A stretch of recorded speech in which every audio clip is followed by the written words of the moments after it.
Nous remercions Madame Sabina d'avoir bien voulu accepter de venir représenter M. Jean-Marie Hoffman, le président de Rotary, qui s'est engagé à accompagner le projet Ngogom.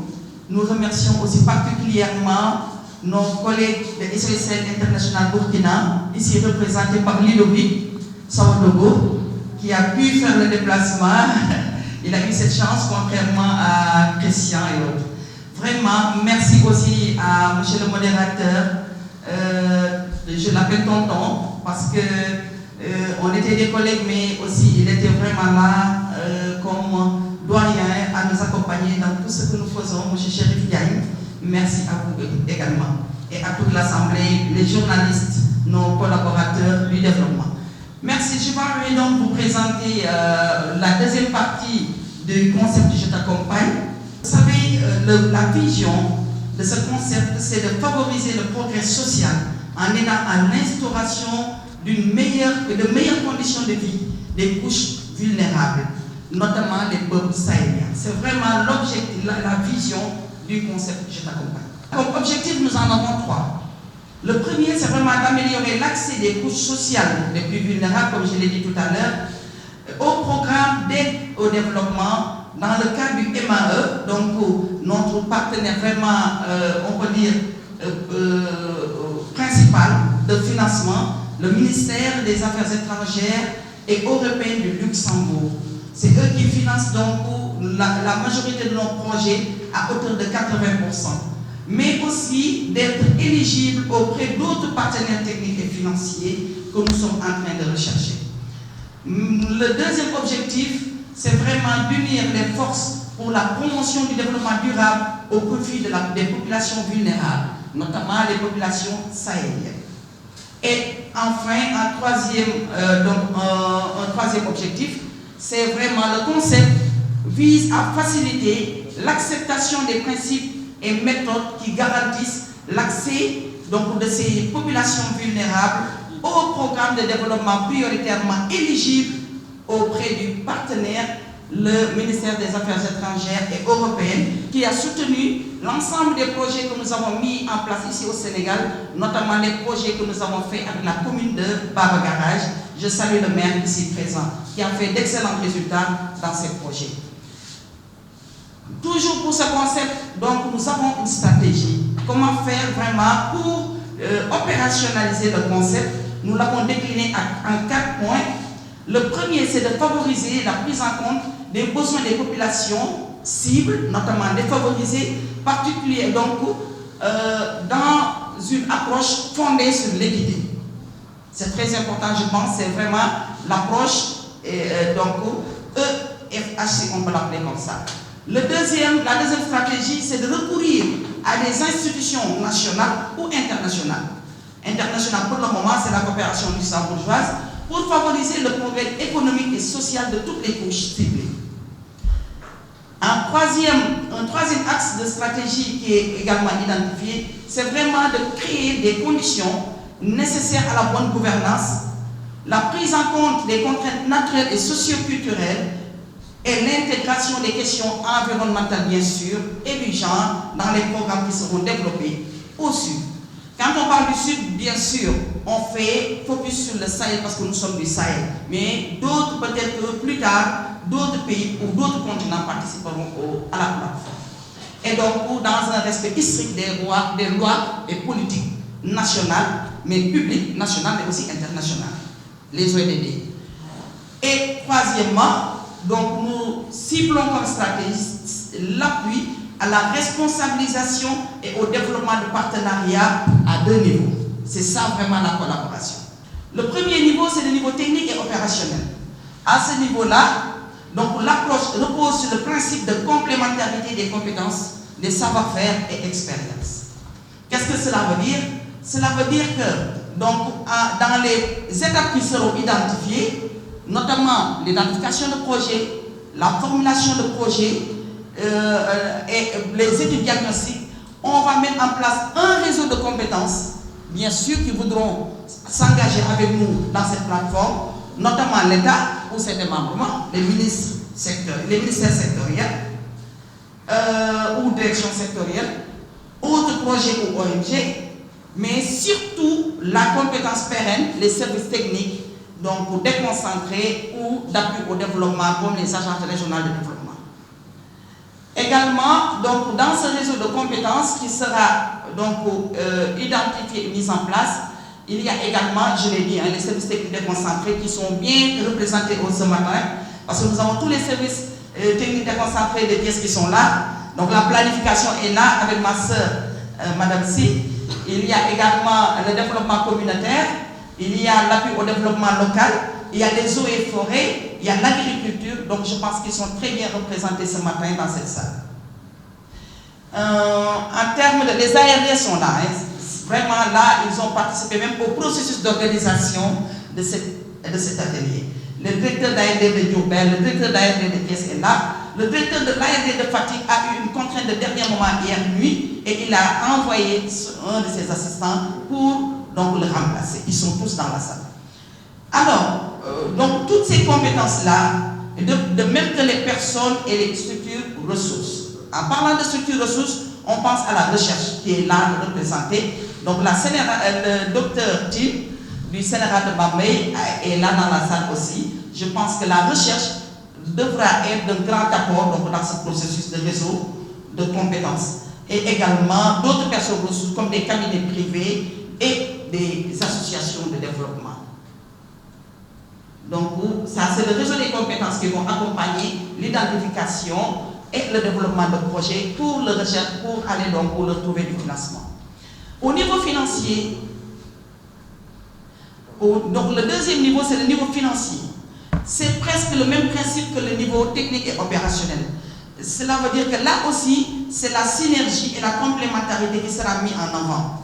Ou la mutualisation, comme on a l'habitude de le dire, des ressources. Parce que les ressources ne sont jamais suffisantes. Donc il faut toujours en chercher dans un lieu et aller en chercher dans un autre lieu. Ici donc, c'est la complémentarité qui est visée également. Une fois que le ministère, le MAE, accorde 80% de financement à un projet éligible, donc il faut aller chercher les 20%. Et ces 20%-là, donc on doit aller les chercher donc, auprès des différents acteurs ici listés.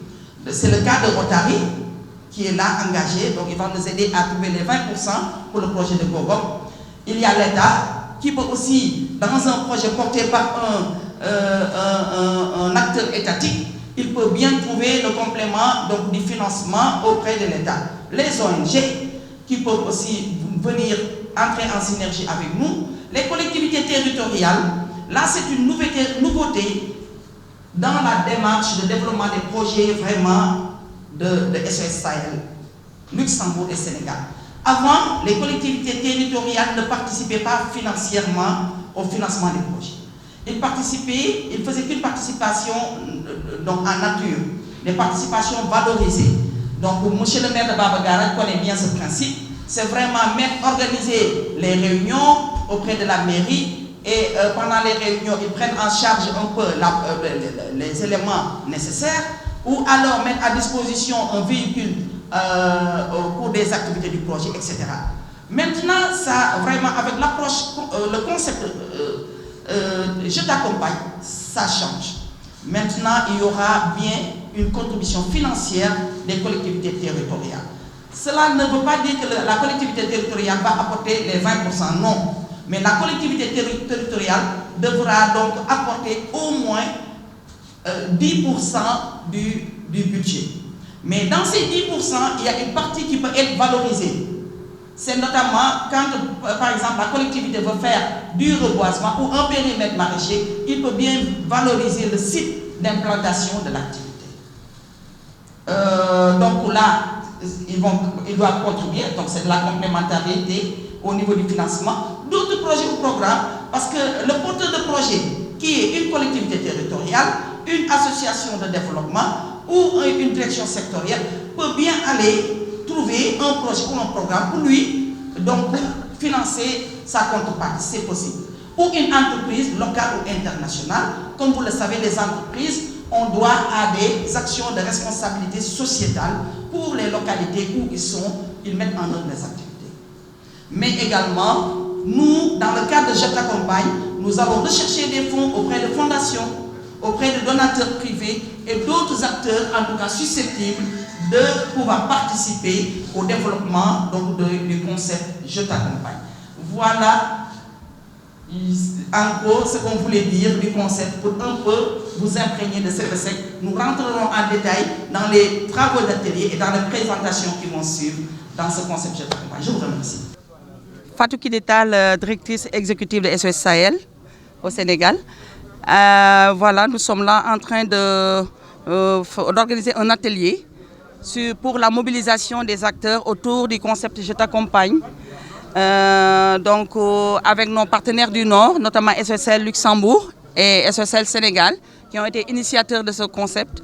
Bien sûr, on a été rejoint par SOS Burkina et nos partenaires donc, financiers, notamment donc, le Rotary, ici représenté, qui également cofinance des projets dans le cadre des projets que nous soumettons au ministère des Affaires étrangères et européennes du Luxembourg.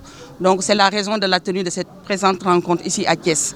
Donc le lancement du concept a été donc dédié au Sénégal et notamment à la région de Thiès. Donc on a été honoré d'accueillir le lancement ici au Sénégal et à Thiès. Et quel est le résultat attendu à la sortie de cet atelier? Oui, le résultat attendu, c'est juste, je pense que comme son nom l'indique, hein, donc le concept Je t'accompagne, c'est une plateforme collaborative qui se veut donc, qui va mettre en place un réseau ici au sud. Au sud, cela veut dire donc toute la bande sahélienne, mais aussi peut-être d'autres pays d'autres continents vont rejoindre.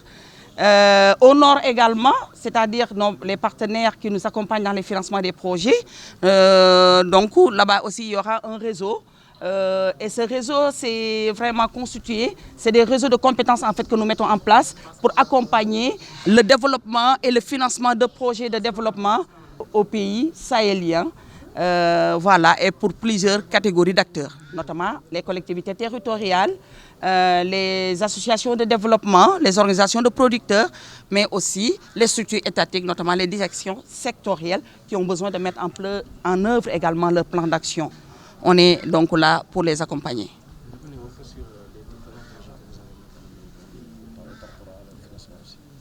Oui, vous savez, nous avons mis en place, nous avons financé plusieurs projets hein, au Sénégal, mais ce n'était pas encore dans le cadre de ce concept. Ce concept, il est tout nouveau. C'est ce qui vaut l'organisation d'une telle rencontre. Hein. On organise la rencontre pour informer, sensibiliser sur donc, les objectifs et la stratégie de la rencontre, pour maximiser, donc, pour appuyer l'éligibilité des projets donc, portés par des acteurs auprès de notre partenaire principal, qui est donc le MAE.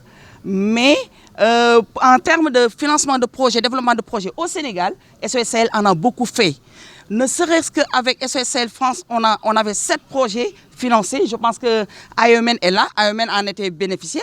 Même Baba Garage en était bénéficiaire, la commune de Baba Garage. Avec notre partenaire SOS Sahel Luxembourg, nous avons financé 3 projets et nous sommes en train d'initier un 4e avec, avec la commune de Baba Garage, bien sûr. Maintenant, nous sommes en train d'initier un projet avec la commune de Ngogom dans le cadre du concept « Je t'accompagne ». Parce que c'est un nouveau concept qui fait appel à des conditionnalités de cofinancement de projets. C'est d'où la nécessité de cette rencontre d'information et de sensibilisation sur les procédures. Vous intervenez dans quel secteur? Dans les différents secteurs? Oui, nos thématiques d'intervention sont multiples. Hein. C'est des thématiques donc, qui déjà intègrent les ODD, les objectifs de développement durable. Notre partenaire principal en a ciblé 8 sur les 15. Nous, donc, pratiquement, on s'aligne à cela et ça tourne autour donc, de tout ce qui est lutte contre la pauvreté, la sécurité alimentaire, tout d'abord la lutte contre la désertification, hein, parce que ça c'est notre emblème, et tout ce qui est donc reforestation et voilà, au assainissement, bien sûr, surtout l'accès à l'eau productive et alimentaire par la réalisation de forages ou de châteaux d'eau.